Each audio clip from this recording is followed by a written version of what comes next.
Fala galera, beleza? Sejam todos muito bem-vindos a mais um episódio do Papo Casado, onde aqui todas as quartas-feiras, às 20 horas, você tem a oportunidade de bater um papo conosco, eu e a Rafa, mas também com nossos convidados, pessoas que de um modo ou de outro têm experiência ou conduzindo casais na reconstrução de seus relacionamentos, ou em loco, né, vivendo os próprios desafios. E o nosso objetivo aqui é que você tenha, semana após semana, um alimento que possa te dar das duas uma, ou uma solução para o desafio que você está vivendo, ou quem sabe uma pequena dose de esperança para você manter mais uma semana o casamento.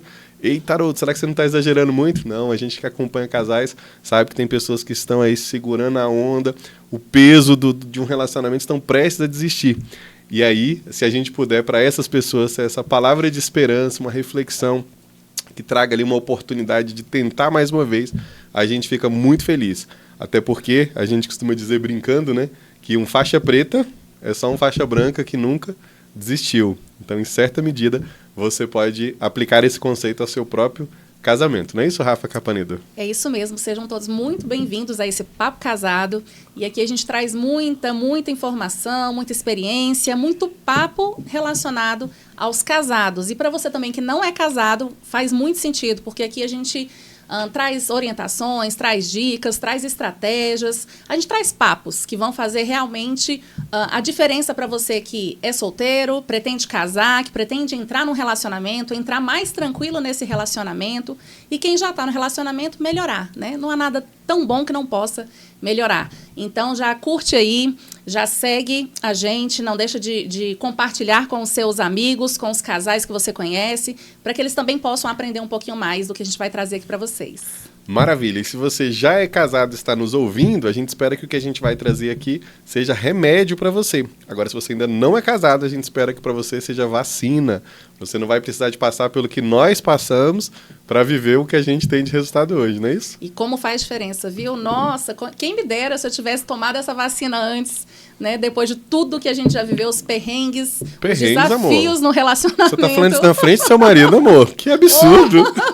Bate aqui que você sabe, não foram vários que a gente passou. Haroldo Perrengue Porto, né? E o casamento tem disso, o relacionamento tem disso, né? A gente não está livre dos desafios e isso faz parte de uma missão que a gente está vivendo, né? A missão do relacionamento. Então, toda missão que é chamada de missão realmente tem seus desafios, tem suas dificuldades e a gente precisa estar preparado para passar por elas. E é interessante você falar isso, né, Rafa? Que as pessoas nos perguntam, né? Por que vocês trabalham com casais? E eu vou responder olhando para você agora. A gente trabalha com casais porque a gente quer ganhar dinheiro. Não é, Rafa? Nada disso. Não, sabe por quê? É porque olhando para o nosso casal, para o nosso casamento, que era como era e se tornou o que é hoje, não um casamento perfeito, mas um casamento muito diferente, a gente não tem a opção de guardar isso para a gente. A gente tem como missão, quase que como obrigação dividir com os outros casais, né? É desse jeito. Toda vez que a gente vai palestrar, falar em algum local, né? Eu sempre falo com o Haroldo que eu sou muito grata pelas pessoas que passaram pela minha vida, pelas nossas vidas e nos ajudaram a avançar. E nos ajudaram a estar aqui onde a gente está hoje, porque a gente precisa de pessoas, a gente precisa de referências, de modelos que nos dê a mão, que nos ajude a avançar mais um passo, a acreditar que é possível, a ter aquele olhar de esperança, a entender situações que a gente não consegue compreender. Então, a gente precisa de pessoas, sim, para a gente poder chegar onde a gente quer. Maravilha! E como é que vai ser o nosso Papo Casado de hoje? Ontem eu coloquei aqui no meu Instagram, a Rafa colocou no dela, né? Se você encontrasse comigo e com a Rafa para um café, que dúvidas sobre relacionamento você gostaria de tirar? E deixei a caixinha de pergunta e disse que nós iríamos responder de uma forma bem especial. Então, se você é uma das pessoas que deixou a sua pergunta ontem no meu Instagram, no da Rafa, fica ligado que possivelmente a gente responda a sua pergunta como uma das que a gente vai responder hoje. Isso mesmo. Já aproveita também para deixar aí a sua pergunta, caso você não tenha visto esse post, mas já deixa aí que à medida que a gente for trazendo aqui os próximos episódios, a gente vai responder com maior prazer a sua dúvida, a sua pergunta, vai trazer como às vezes um tema aqui especial. Então já coloca aí o que você pensou, o que você quer ser ajudado e que a gente pode contribuir com você. Agora, sem mais delongas, sempre quis falar isso. Vamos para as perguntas, não é isso, Rafa? Vamos lá. A primeira pergunta que a gente recebeu aqui, e a gente quer compartilhar com vocês a dúvida é, como lidar com os familiares querendo dar palpite no casamento e nos filhos? O que você tem a dizer sobre isso, Haroldo? Eu tenho a dizer o seguinte, que palpite é uma coisa que não foi pedida, né? Conselho é uma coisa que foi solicitada, né? Tem essa primeira diferença. Só que, no final das contas, quando aqui a pessoa pergunta, né, sobre querendo dar palpite, esse daqui é um palpite autorizado. Aí você falou, Haroldo, como assim? Você acabou de dizer que palpite é quando não foi pedido, mas aqui é um palpite autorizado? Porque é o seguinte, se existe algo que é quase que obrigatório para a gente blindar a nossa mente e evitar que as pessoas venham participar da nossa vida de um jeito que a gente não quer, é parar de dar explicação. Quando eu dou explicação sobre a respeito da minha vida para as pessoas, é como se em cada explicação daquelas eu estivesse dando um convite para a pessoa vir participar das decisões da minha vida. Quer ver um exemplo? Marido e mulher. Estão ali, casado, início de relacionamento, aí tem uma discussão, vamos supor que por uma traição, seja de um ou do outro, não vem ao caso, e aí a esposa vai para a casa da mãe, e chega lá e fala, infeliz, me traiu e tal, que absurdo e tal, não quero ver nem pintado de ouro. O marido, por sua vez, às vezes não vai para a casa da mãe, mas vai pro bar e chega e conta para os amigos, porque me traiu e não sei o que e tal, um absurdo e tal, ou seja, está dando explicação sobre o motivo pelo qual aquele casamento está acabando. Né? E aí, o casamento acabar, né? Será que tem que acabar por traição? É uma oportunidade para um outro episódio, né? Mas, enfim, o fato é que o que não pode ser feito é dar explicação. Por quê? Passa ali mais ou menos uns 2 meses, aí aquele que traiu, seja mulher ou homem, procura, né, o outro, e aí está verdadeiramente arrependido. Né? E aí eu vou acabar respondendo a pergunta anterior, né? Traição não é motivo para separação. Aí você fala, Haroldo, como é que você fala um negócio desse? No outro episódio você disse que era até pastor e agora está fazendo aqui apologia à traição. Não, estou dizendo que a traição não é motivo para separação. O que é motivo para separação é a falta de arrependimento. Eu e a Rafa já acompanhamos alguns casais que passaram por traição, mas houve ali um arrependimento tão verdadeiro e aquele arrependimento produziu uma mudança tão, assim, efetiva que eles passaram a viver muito melhores depois da traição. Né? Mas fecha parênteses, vamos voltar para a questão da explicação. Aí o marido chega, ou a esposa, pede perdão, está verdadeiramente arrependido. E aí, vamos deixar o exemplo do marido, né, para ficar mais claro. Pede perdão e a esposa decide perdoar. Só que quem decidiu perdoar esse marido que traiu foi a esposa, e não a família dela, para quem ela tinha dado as explicações. Aí ela chega, né, agora, 2 meses atrás, ela chegou, falou mal do marido, porque traiu e tal... e não quero mais nada com ele e tal. 2 meses. Ou seja, deu acesso à intimidade dela, né? Exatamente. Deu explicação do que não devia ter dado. Né? O motivo pelo qual estava se separando. E ela decide voltar, né? Porque ela decidiu perdoar, mas quem deixou perdoar foi ela. Ou seja, agora a família vai virar e falar assim, como assim voltar para esse cara que fez isso com você? Isso é um absurdo, não pode voltar de jeito nenhum. E acaba que aí ela fica presa, não é mais a família, não é mais a traição, e sim a explicação que ela deu a respeito do que aconteceu.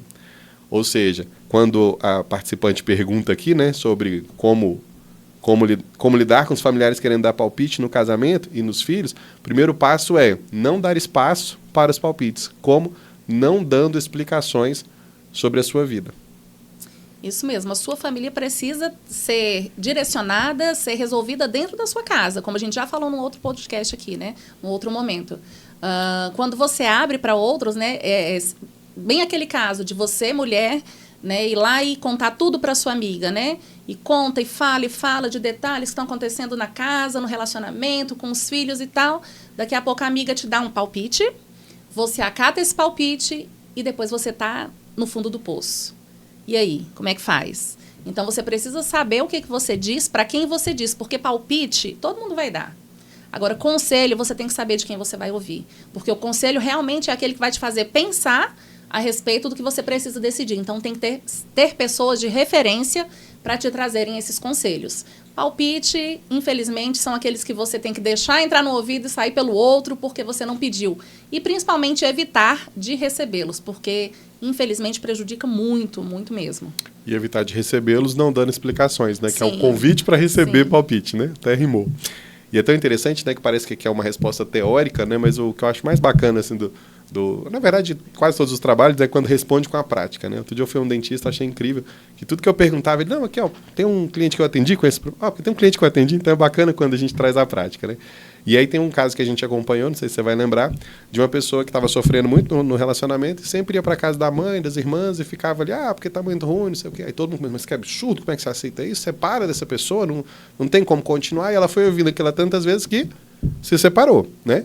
Só que o problema é que depois passou um tempo, quem estava sozinho em casa, precisando de uma companhia, era ela, né? Porque aí, depois desse momento a mãe e as irmãs não estavam morando com ela, né? Então, às vezes as pessoas querem te dar um palpite que vão te levar para um próximo passo, mas não querem estar com você no próximo passo. Sem contar que nesse caso específico, não sei se você está lembrando do caso que eu estou falando, acabou que, por uma coincidência, eu não sei, acabou que depois essa moça acabou brigando, se desconectando também da mãe e das filhas, da mãe e das irmãs. Ou seja, ficou agora sem marido, sem mãe, sem irmãs, totalmente sozinho, né? Então a nossa mente a gente tem que tomar...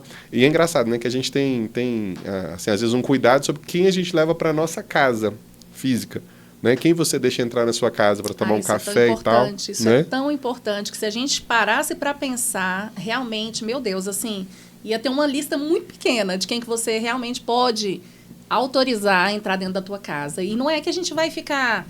vou desprezar fulano, Não, não é isso. É sobre você trazer pessoas para conviverem, para se relacionarem realmente com a sua intimidade, com o que é dito dentro do seu lar, com o que é demonstrado ali dentro da tua casa.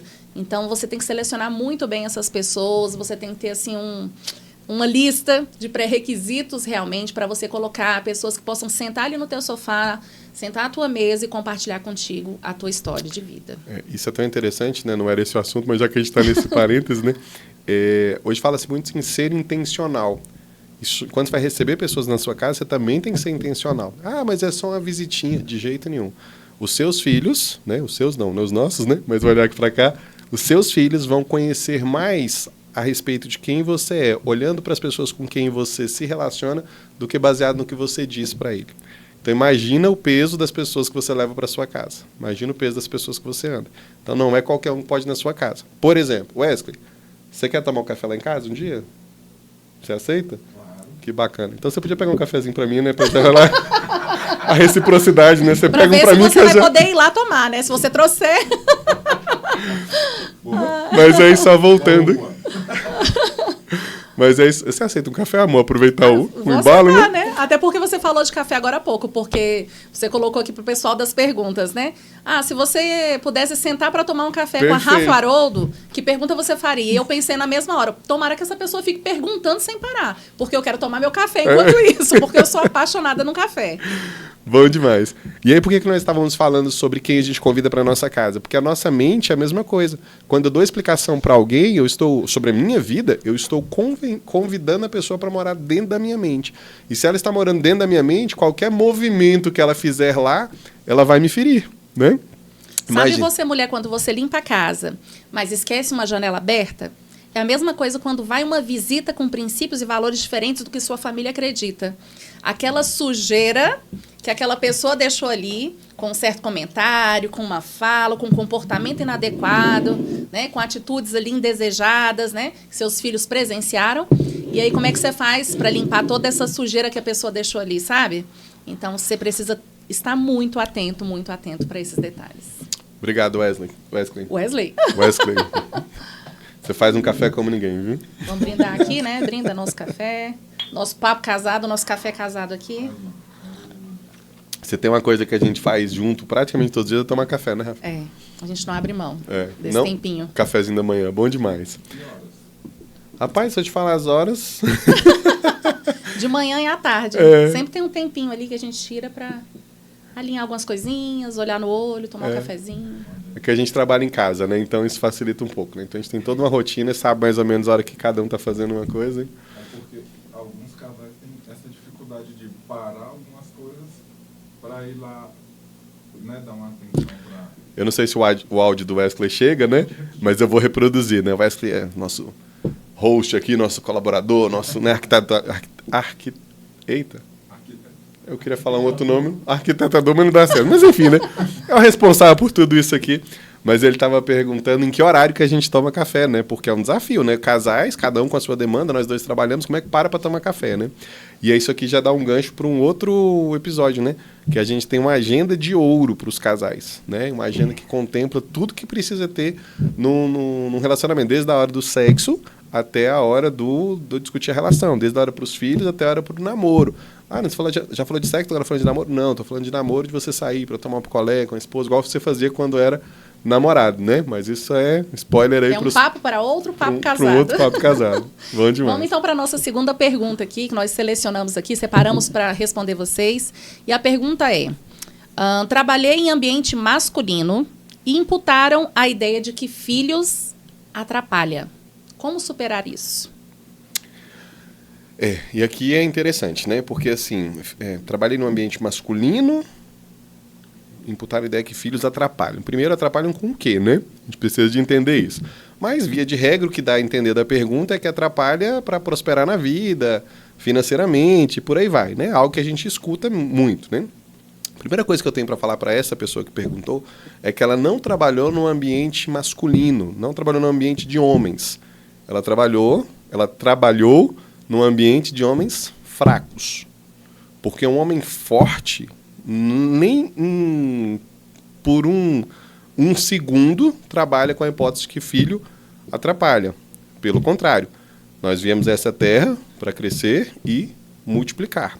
Eu gosto muito de um coach financeiro, eu estive com ele em 2000 e alguma coisa, lá no Rio de Janeiro, ele se chama Roberto Navarro, e ele falou uma coisa que me chamou muita atenção. E depois, lendo o livro Pai, Filho e... Como é que é o nome do livro? Deu um branco agora? Pai Rico, Pai Pobre. Tem um pouco disso também. O Navarro, ele fala que ele tem 6 filhos. E aí ele fala que... tem muita gente que fala assim, eu não sou rico porque eu tenho muitos filhos. E ele fala, eu sou rico porque eu tenho muitos filhos. Ou seja, se o homem é provedor e ele decide ter filhos, numa construção lógica, o homem vai precisar de trabalhar mais para poder dar conta desses filhos.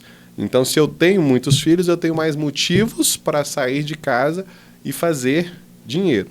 Sem contar que eu acredito que a linguagem de valorização, a linguagem de amor de Deus é obediência.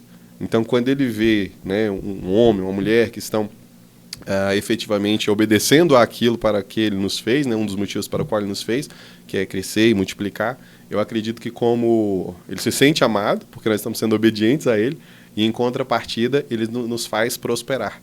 Até porque no final das contas, de onde vem a nossa prosperidade?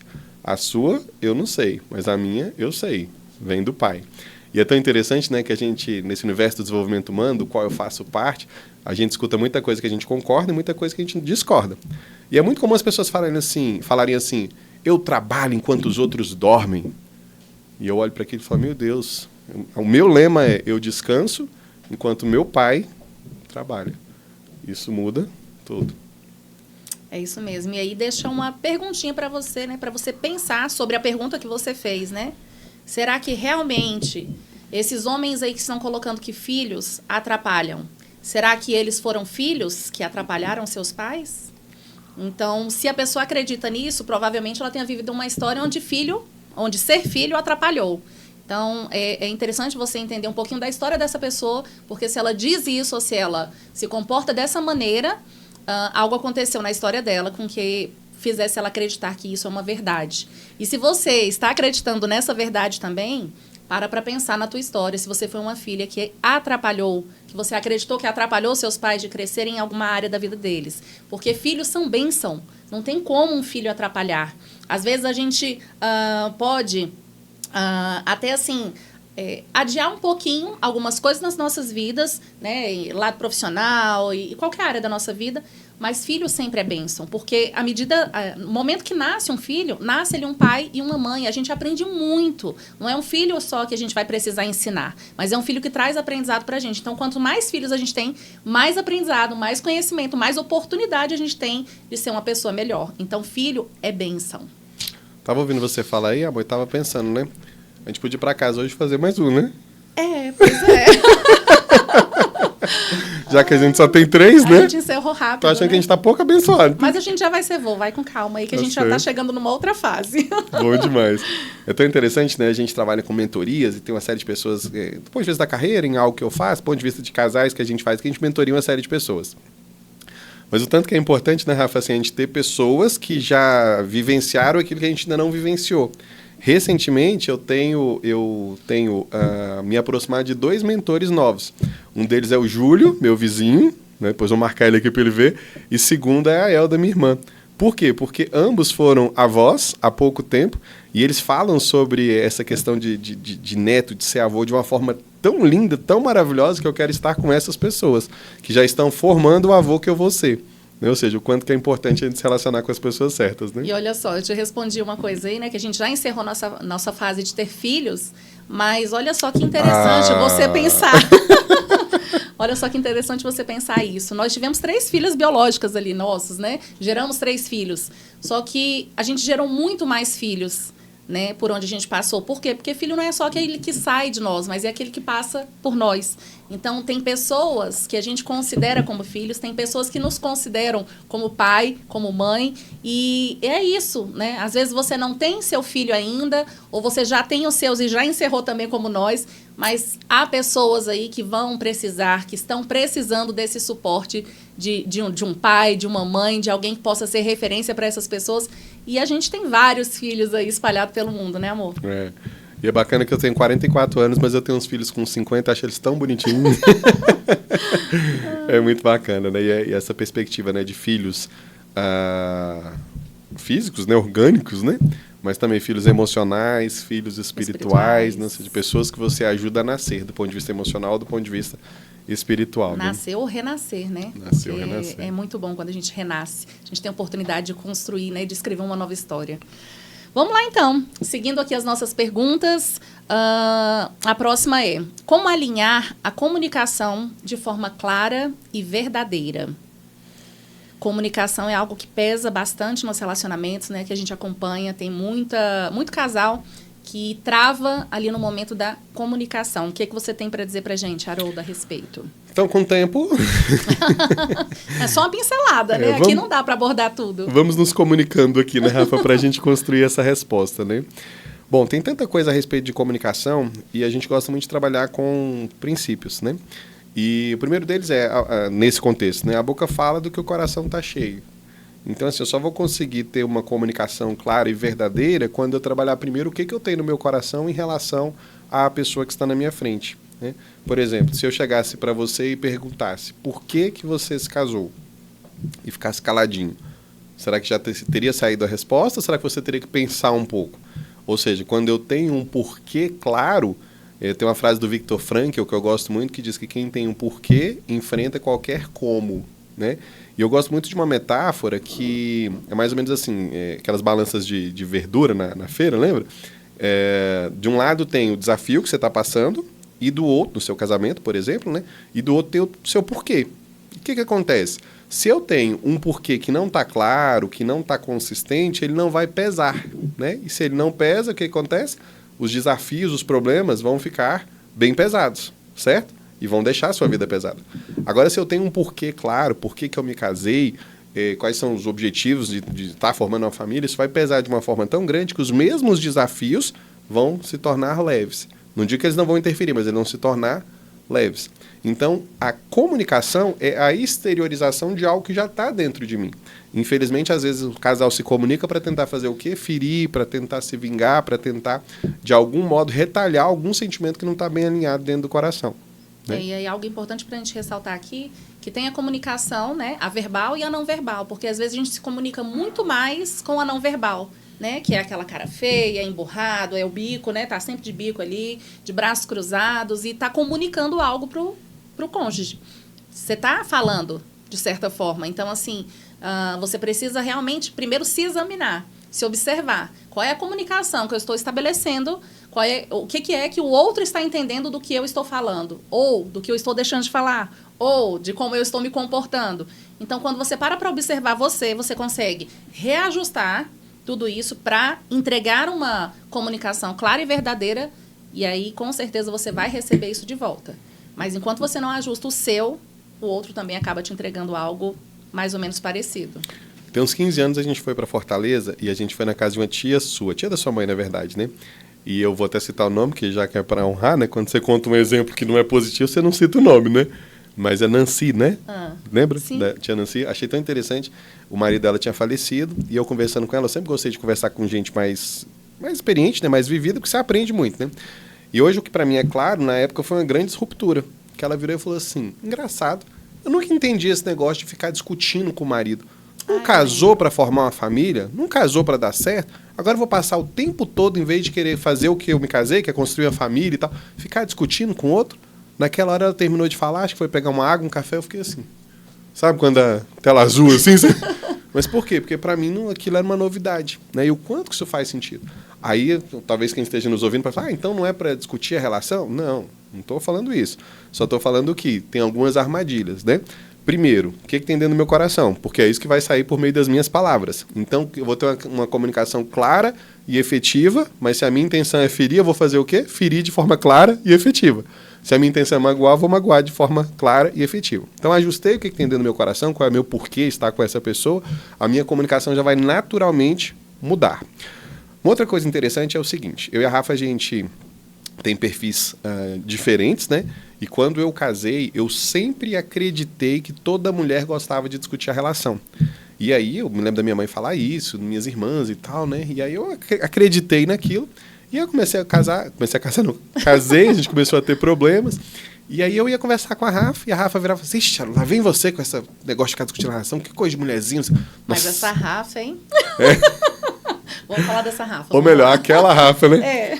E aí eu achava um absurdo. Falei, mas como assim, né? Toda mulher queria ter um homem igual eu, que discute a relação e a Rafa não quer, né? Era o que eu pensava, ou seja, me sentia mais ferido. Mas qual que é a história? A Rafa tem um tipo de perfil, que a gente chama de perfil dominante, que não é focado no sentimentalismo, sabe? Nesse excesso de emoção, é mais focado na ação, na prática e tal. Então eu me frustrava demais quando eu ia tentar conversar com a Rafa, e para ela não fazia sentido ficar batendo papo ali a respeito daquilo. Tinha um problema, vamos para resolução, né? Para solução. Então, assim, quando a gente entende, né, um primeiro passo é entender um pouco de quem é a pessoa que está na sua frente. Você só consegue amar aquilo que você conhece. Se você não sabe, por exemplo, sequer quais são os perfis comportamentais do seu marido, da sua esposa, quais são os valores, quais são a linguagem de valorização, você está jogando um jogo sem regras, né? E é engraçado que às vezes a gente vai jogar um joguinho de tabuleiro e gasta ali 40 minutos lendo o manual para conseguir jogar. E teve gente que nunca leu 40 minutos nada sobre relacionamento para poder jogar o jogo do relacionamento. E esse manual aí que o Haroldo está falando é tão importante porque a gente se encontra de uma forma que facilita a gente até a sanar dores que a gente tem. Porque eu era uma pessoa, eu era uma mulher muito grosseira, muito ríspida, né? Apesar de ser dominante, como ele disse, que era muito objetiva, muito, né, assim, gostava de tudo, a resposta muito prática e tudo mais. Além disso, a grosseria vinha acompanhada, mas por conta de dores que eu tinha, e essas dores me atrapalhavam, né? Então, assim, à medida que a gente vai sanando, vai sarando essas dores, a gente se liberta para ter uma comunicação mais tranquila, mais clara, mais verdadeira, como perguntaram aqui pra gente. Então, construindo essa resposta, né? Como ter uma comunicação mais clara e verdadeira. Clara e efetiva, né? Então, primeiro, examinar o que tem no coração, porque é isso que vai ser comunicado. Segundo, entender com quem você está falando, qual é o perfil da pessoa, né? Aí nessa questão do discutir a relação, né? Teve uma época que a gente entendeu que a gente precisava de parar de discutir a relação. E nós ficamos quase 1 ano sem discutir a relação. E você fala, mas como assim? Porque a gente entendeu que discutir a relação é, na grande maioria das vezes, a soma de 2 pessoas ilegítimas cobrando legitimidade do outro. Ou seja, eu chegava para a Rafa e falava assim, Rafa, mas tem que fazer tal coisa. Que lá no emocional da Rafa vinha na hora. Como assim ele está me cobrando isso se ele não faz aquilo, aquilo, aquilo? Aí, ao invés de buscar uma solução para aquilo que eu trazia como demanda, a Rafa me acusava. E eu acusava ela. E aí a gente não resolvia. Ela não, você, né? Essa tal de Rafa. Essa tal de Rafa. E aí a gente não avançava nunca. Então, quando a gente entendeu isso, eu particularmente, falando por mim, né? Eu falei, de hoje em diante eu não vou discutir mais a relação. Eu vou me envolver em ser o melhor homem que eu posso ser. Porque aí, contra fatos, não há argumentos. Ou seja, depois de 1 ano envolvido em resolver as coisas que eu precisava de resolver em mim, eu ia discutir com a Rafa, às vezes eu virava para você, né, Rafa? Que nós estamos aqui batendo um papo todos nós, né? eu virava pra você, não sei se você lembra disso, e falava, Rafa, porque a gente tem que resolver tal coisa e tal, né? Isso não tá legal. Aí você virava pra dizer, como que quem procura um argumento pra se defender e virava e falava assim, tá bom, vou pensar a respeito. Ou seja, porque contra fatos não há argumentos. Então, se você quer discutir a relação, primeiro você tem que trabalhar a sua legitimidade.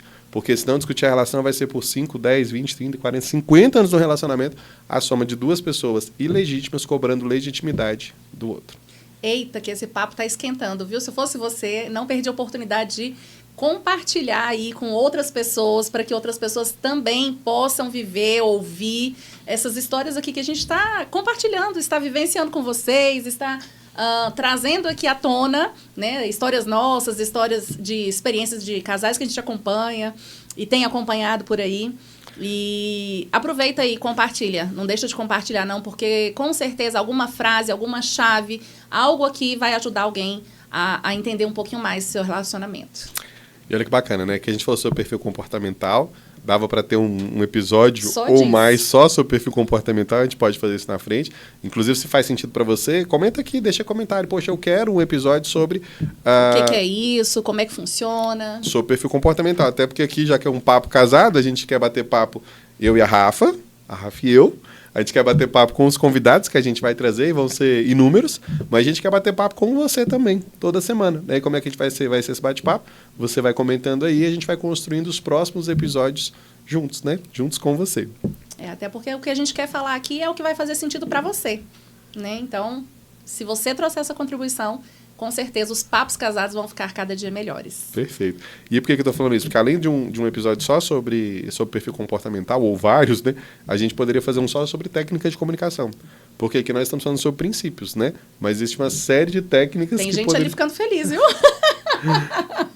Fala, Deus! Tem uma série de técnicas que nos ajudam na prática de estratégias, de técnicas que nos ajudam na prática da comunicação. E como a gente precisa disso, né? Porque quantos de nós aí fomos calados, né? Quando criança, quando jovens, né? E de não saber expor os nossos sentimentos, nossas emoções. E aí chega na vida adulta, a gente não sabe como lidar com isso. E aí a gente não tem como fugir, não tem como correr de um relacionamento. A gente precisa estar ali, mas a gente precisa de técnicas, dessas estratégias, justamente para a gente poder ter paz dentro do lar. Porque, olha, depois que a gente descobriu tudo isso que a gente foi colocando dentro do nosso relacionamento, gente, é sensacional você poder ter paz dentro do seu lar. Coisas que muitos casais hoje em dia estão, assim, fugindo das suas casas, procurando coisas para fazer no dia a dia, curso disso, academia, não sei o quê, para não estar dentro das suas casas, porque dentro das suas casas eles não estão encontrando paz, sossego, e o lar precisa ser isso. Perfeito. Detalhe, enquanto você separei a próxima pergunta, né? Tava pensando em algo aqui, né? Às vezes a pessoa vira e fala assim, poxa, mas você tem técnicas, estratégias, por que vocês não ensinam logo, né? Por quê? Porque estratégias só funcionam se estiverem alinhadas a princípios. Por que tantas pessoas aprendem as mesmas estratégias, para umas funcionam e para outras não? Porque estratégias só funcionam se estiverem alinhadas a princípio. Então, primeiro é importante você entender os princípios que regem a comunicação, e a gente falou sobre 2 aqui agora há pouco, né? Para depois entrar nas estratégias propriamente dito. Vamos lá, então. A próxima pergunta é: seria possível retomar um casamento após 11 anos separados? O que fazer? A gente recebeu uma pessoa na nossa mentoria, né, de casais. E não eram 11 anos de separados, mas tinha um prazo parecido aí, né? Alguns prazos parecidos, alguns tempos aí. E a gente acredita que é possível, sim. Sempre há esperança, né? A partir do momento que a outra pessoa não esteja em um outro relacionamento. Aí, ok. Mas se a pessoa já estiver num outro relacionamento, não tem como você desfazer aquela outra família que já foi construída. Mas se a pessoa não tiver entrado num outro relacionamento, há possibilidade, sim. Há como você reverter tudo isso e reconstruir a sua história novamente. Perfeito. Então, nós respondemos que sim, é possível. Agora a pessoa deve estar pensando, beleza, mas como? Né? Bom, aí é todo um processo, né? Eu imagino que um casamento que tem 11 anos que separou, que terminou, né? Ele não terminou de um dia para o outro. Ele não terminou de uma hora para outra. Houve um processo que fez esse casamento acabar. E aí agora as pessoas, às vezes, né, não estou falando da pessoa que perguntou, mas no geral a pessoa quer saber de uma fórmula mágica, que, né, por que eu vou fazer para reconstruir um casamento que acabou? E do mesmo jeito que foi um processo para fazer aquele casamento acabar, precisa de um processo para fazer aquele casamento reconstruir. Né? E eu acho muito bacana aquele exemplo que você dá sobre o peso na academia. Eu acho que cabe perfeito. muito aqui nesse momento. Maravilha. Isso aí é fundamental, né? O que a Rafa está me lembrando aqui é o seguinte, eu costumo dizer o seguinte, se você não passar por um processo de reconstrução do seu casamento, é melhor você nem voltar para o seu casamento. A pessoa que está perguntando aqui, provavelmente ela tenha uma vontade de restaurar esse casamento e honra a vida dela por conta disso, né? Que bacana. Mas se você não passar por um processo de mudança, é melhor você nem voltar para o casamento. Sabe por quê? Porque senão vai ser outra frustração. Como assim? O exemplo que a Rafa falou. Né? Vamos supor que você vai na academia e tenta levantar ali 100 quilos. Né? Aí não dá conta. Vai embora e pronto. Passa 5 meses depois, fala assim, agora eu vou voltar lá e vou dar conta de levantar aqueles 100 quilos. Vai dar conta? Não. Por quê? Porque o desafio continua o mesmo. Se eu não trabalhar a minha força, ou seja, se eu não trabalhar quem eu sou para lidar com aquele desafio, não adianta nem eu ir para cima do desafio de novo. Então, assim, é possível, a Rafa falou de um caso da nossa mentoria, a gente tem um outro caso que a gente acompanhou também, que estavam 7 anos separados e voltaram, né? Mas passa por um processo de olhar para si mesmo. Um processo de lidar primeiro com quem você é, para depois poder pensar numa restauração de um casamento.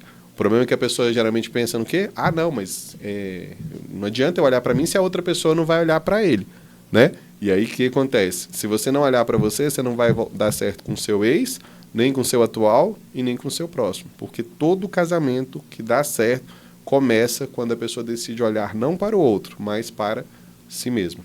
É tão interessante que a pessoa, quando ela está casada, ela atribui ao casamento as frustrações dela. Por quê? Porque é extremamente cômodo ter a quem imputar a responsabilidade do seu fracasso. Mas se isso fosse verdade, pessoas que estão solteiras deveriam viver plenamente felizes. Sim ou não? Mas você concorda comigo que as pessoas que estão vivendo sozinhas não estão felizes? Não estão também plenamente felizes? E aí, às vezes, até se ancoram na própria dor, né? Antes só do que mal acompanhado. Não é sobre isso, é sobre você viver bem, só ou acompanhado. Mas a questão é que para você viver bem sozinho, você tem que trabalhar com quem você é. Para você viver bem acompanhado, você tem que trabalhar também com quem você é. Senão vai ser frustração num cenário, vai ser frustração no outro cenário.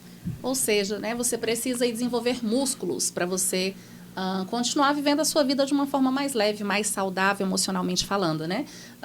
É como o Haroldo falou aí do exemplo da academia, de levantar o peso, né?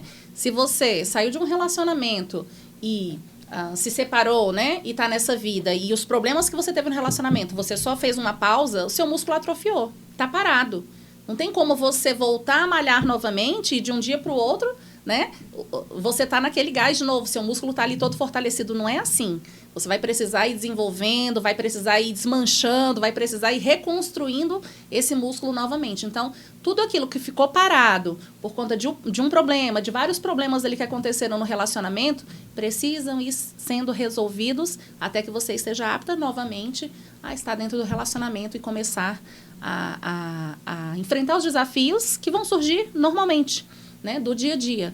Então, resolva esses passados primeiro para você poder ir mais leve para frente. E é tão interessante, né, que assim, esses casos de casamentos que se reconciliaram depois de muitos anos, a gente que conhece as histórias, a gente vê, por exemplo, que foi uma palavra da pessoa chegar, por exemplo, né, o caso que está me vindo aqui à mente, a moça chegou, fez a mentoria com a gente e tal, depois ela entendeu muita coisa sobre ela e tal, e ela chegou pro marido, pro ex-marido no caso, né, já tinha 1 ano separado, se não me engano, né, e chegou para ele e falou assim, olha, eu queria te agradecer por algumas coisas, ou seja, ela fez um processo como se fosse de um perdão, alguma coisa nesse sentido e tal, e ela resgatou o casamento dela, né, coisa que a gente nem acreditava que era possível.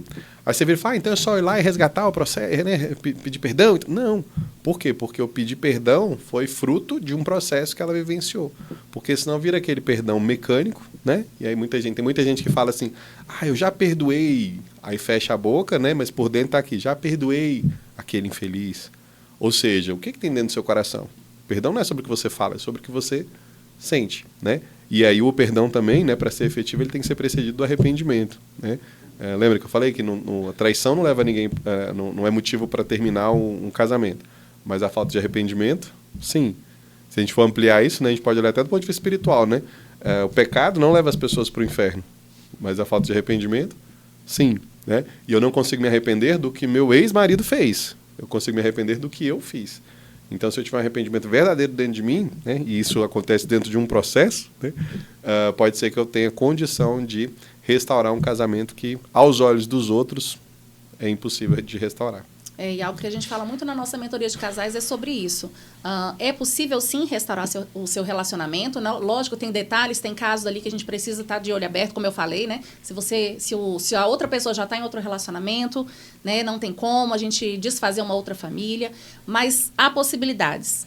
E você precisa viver esse processo de se reconstruir, de se consertar, de se ajustar, independente se você vai voltar para esse relacionamento ou se você vai entrar num outro. Você precisa estar em paz, você precisa estar livre, se sentir emocionalmente saudável para poder caminhar, para continuar a sua vida. Né? Você voltando ou não para essa pessoa, no final desse processo, com certeza, você vai ter muito mais tranquilidade em conseguir dar essa resposta para você mesmo. Se eu vou dar mais uma chance para esse relacionamento ou se eu vou seguir em frente.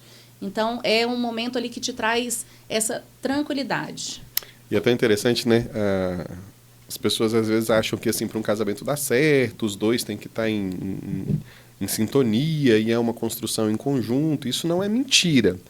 Mas eu me lembro de uma moça que chegou para mim um dia e falou assim: Haroldo, você resgatou meu casamento por uma frase. Aí eu falei, aquela, né? Ela, não, essa não. Eu falei, aquela outra. Ela falou, não, essa não. Eu falei, que frase que foi então? Ela falou, um dia você olhou no meu olho e falou que era possível resgatar um casamento sozinho. Eu falei, sério?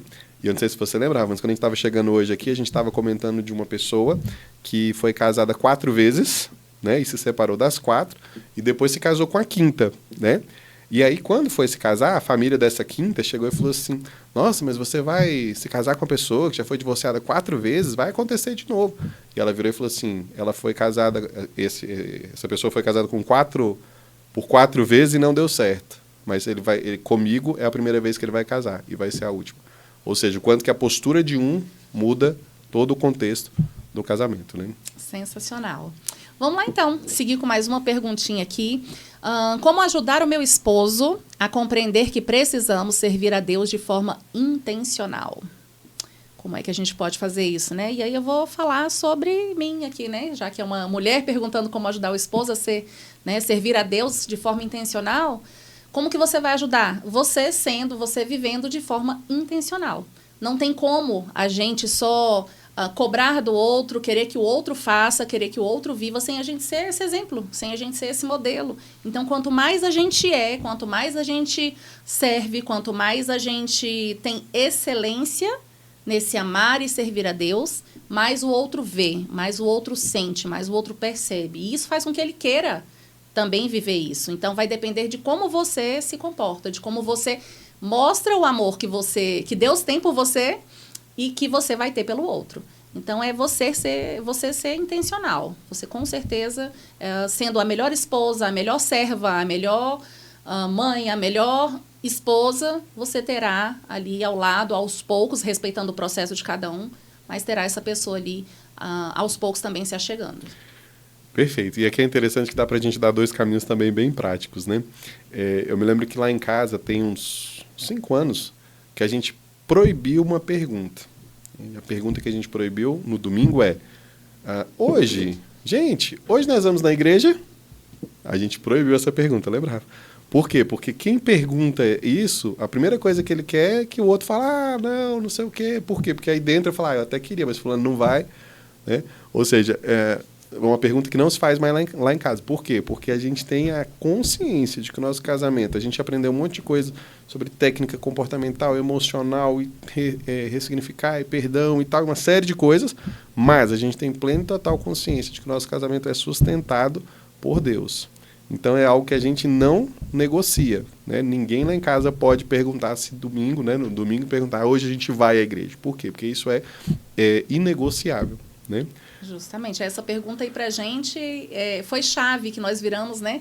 E como foi importante isso pra gente? Porque quando você dá opções, né? Quando você não tem o seu porquê bem definido, lembra que o Haroldo falou sobre o relacionamento? Quando você não tem o seu porquê bem definido, qualquer motivo ali você desiste. Qualquer motivo você, né, já está falhando.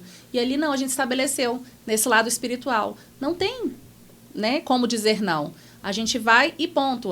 Começou o ano, dia 1º, domingo ao domingo do último dia do ano, a gente sabe que a gente tem aquele compromisso, aquele horário. Não tem outra coisa que vai nos tirar daquele compromisso. A não ser que você esteja muito doente, algo do tipo. Mas ou aquilo viajando, já é, né, estabelecido. Ou seja, você precisa estabelecer esses princípios que são inegociáveis para o seu lar. Perfeito. E aí é tão interessante, né? Eu costumo dizer, né? Às vezes a pessoa pode virar e falar assim, não, você está falando de Deus, mas Deus e igreja são duas coisas diferentes. E é verdade, Deus e igreja são duas coisas diferentes. Só que se tem uma coisa que eu falo para as pessoas que eu amo, é não cair na armadilha de que você vai se relacionar com Deus sozinho. Porque Deus e igreja são duas coisas diferentes, mas Deus, né, por meio de Jesus, instituiu a igreja. Então, se a igreja fosse dispensável, né, o próprio Deus não teria instituído, né? E para mim é muito claro que todos os domingos tem um lugar que eu vou para buscar um marido melhor para minha esposa, um filho melhor para os meus pais, um pai melhor para os meus filhos, um profissional melhor para os meus clientes, um homem melhor para essa sociedade.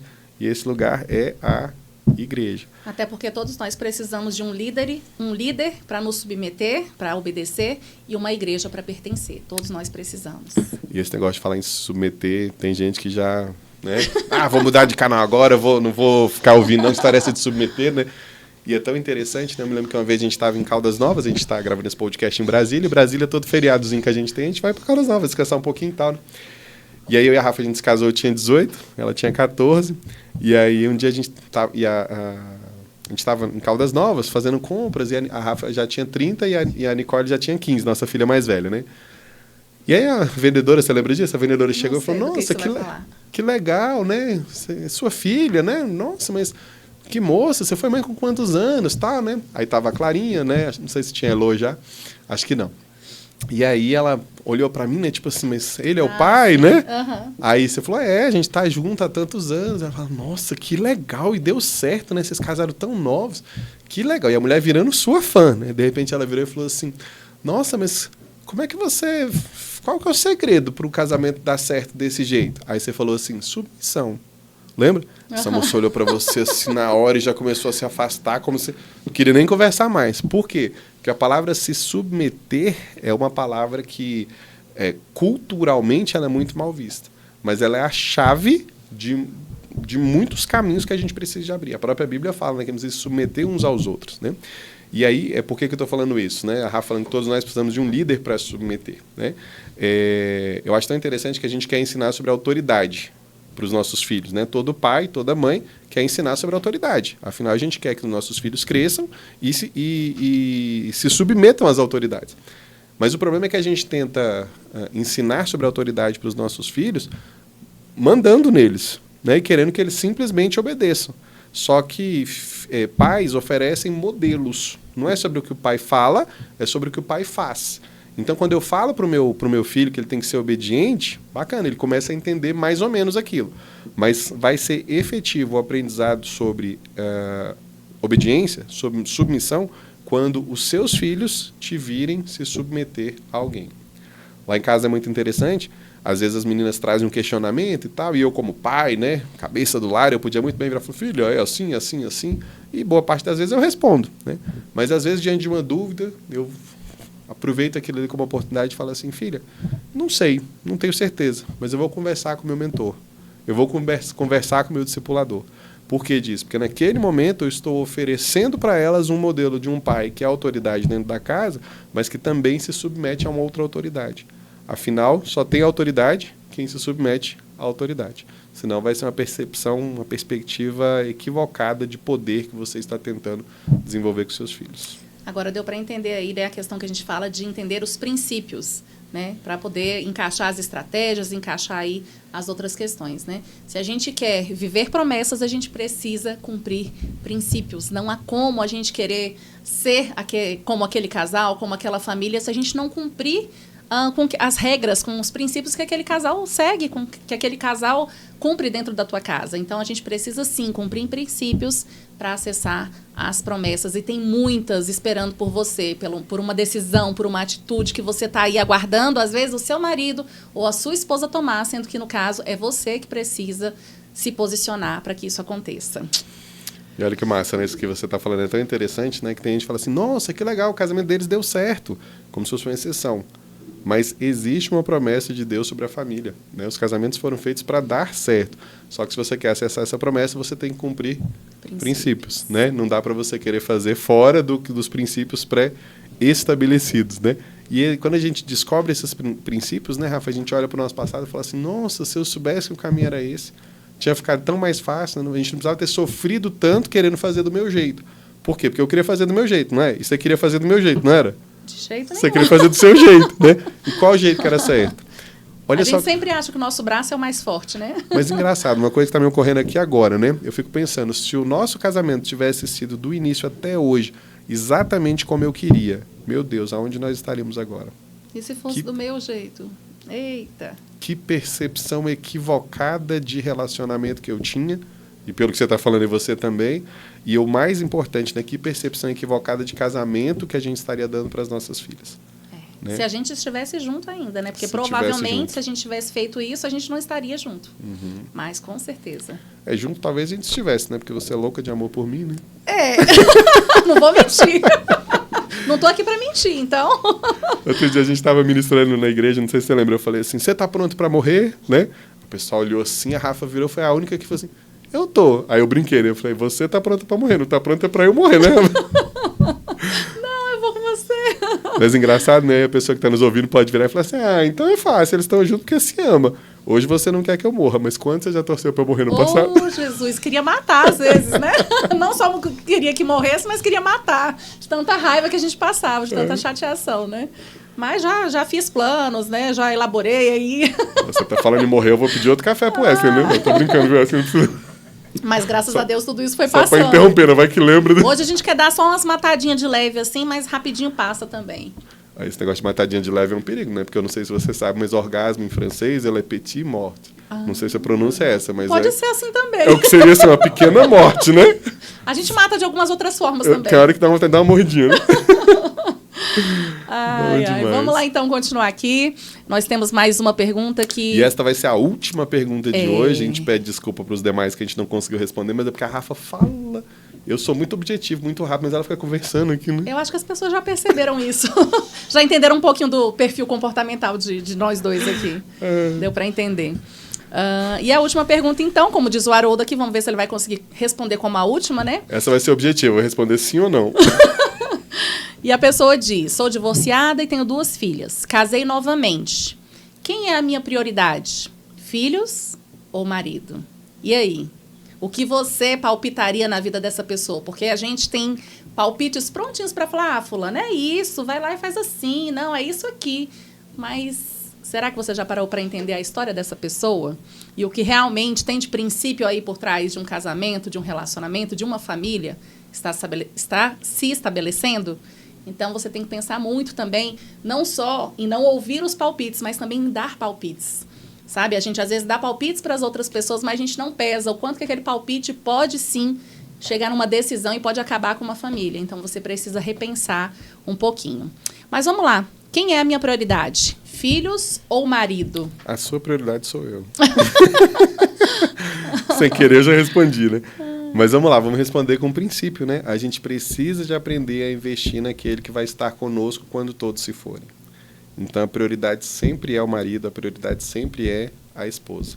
E você fala, mas que absurdo, eu estava até gostando agora, mas agora eu vou desligar, agora eu vou mudar de canal, né? Mas qual que é a história? Quando a gente fala em ser prioridade, não quer dizer que você vai abandonar os filhos, não quer dizer que você vai deixar os filhos, sabe, numa posição de falta de atenção. Não é isso.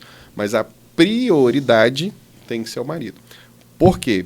Porque o casamento que você tem, seja com seu atual marido, ou seja com o segundo, né, no caso dessa moça que tem os filhos, é o modelo que você vai deixar para suas filhas ou para os seus filhos sobre o que um casamento é.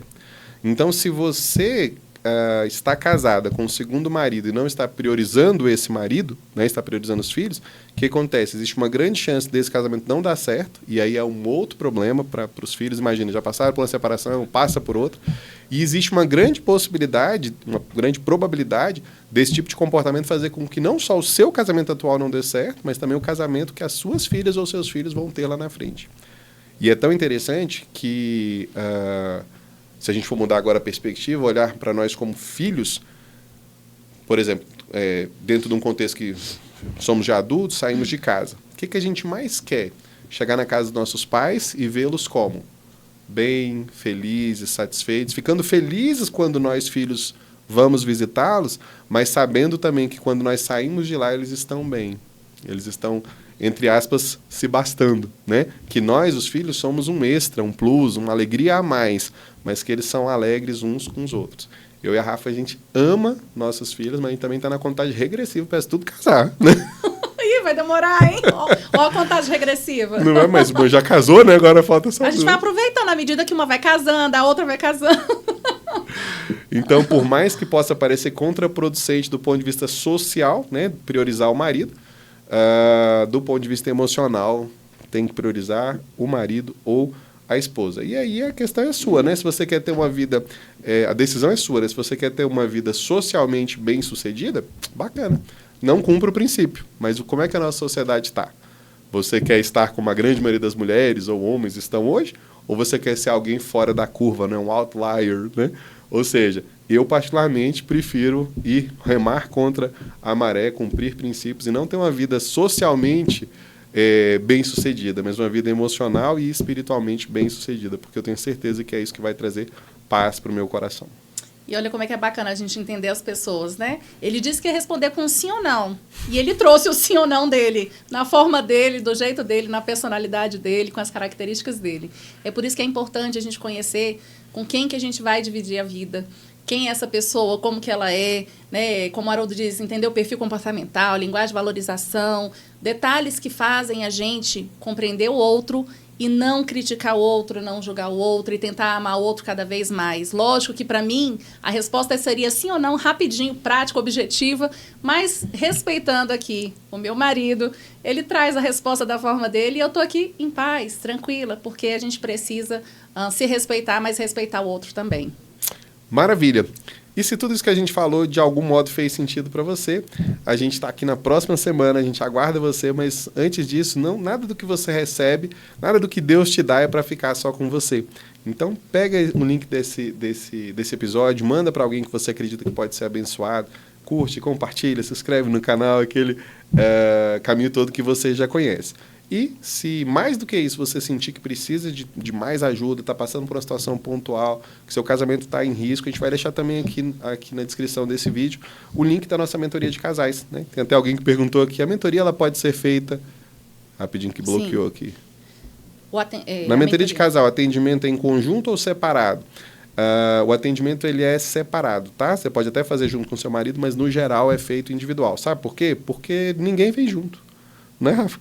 Se a pessoa já estivesse apta a fazer um acordo, vamos fazer um curso para melhorar o nosso casamento, talvez ela já estivesse apta a fazer outros acordos. 90% das pessoas que a gente atende vem sozinha, e sozinha consegue restaurar o seu casamento. Até porque, como a gente diz, no relacionamento sempre há um que começa a remar primeiro até que o outro possa ver o horizonte e comece a remar também.